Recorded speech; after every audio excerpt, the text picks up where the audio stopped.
رکھی ہے. عید میلاد النبی دین میں نہیں. نہ حضرت ابوبکر نے منایا، نہ عمر نے منایا، نہ عثمان اور نہ علی رضی اللہ تعالیٰ عنہ نے.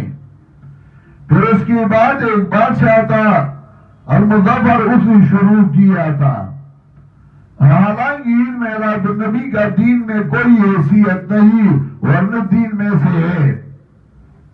تو اس نے عید میلاد النبی بھی منایا، لیکن جب تابعدار نہ تھا پیغمبر کا تو اللہ نے فرمایا تبت یدا ابی لہب وتب. ارشاد فرماتا ہے آل النبی اتباع ملتہ من العاجم والسودان والعربی.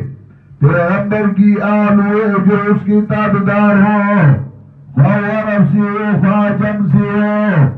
لو کان آلہ آل قربتہ فلیصلی المصلی علی الطاہی ابی لہب.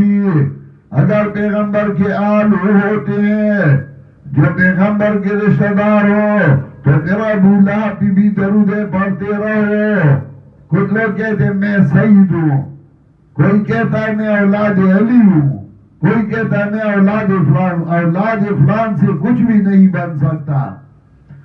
اور پیغمبر کا بیٹا ہو، لیکن جب پیغمبر کا تابعدار نہ ہو اس کے لیے ہلاکت ہے. حضرت نوح علیہ السلام کی بیٹی کو دیکھو، پیغمبر کا باپ ہو لیکن اگر پیغمبر کا تابعدار نہ ہو اس کے لیے ہلاکت ہے. حضرت ابراہیم علیہ السلام کے والد کو دیکھو، پیغمبر کی بیوی ہو لیکن جب تابعدار نہ ہو اس کے لیے ہلاکت ہے. حضرت لوط علیہ السلام اور حضرت نوح علیہ السلام کی بیویوں کا حال پوچھ لو کہ وہ جہنم میں چلے گئے. اور کامیابی اور کامرانی اتباع پیغمبر میں ہے. تبت یدا ابی لہب وتب.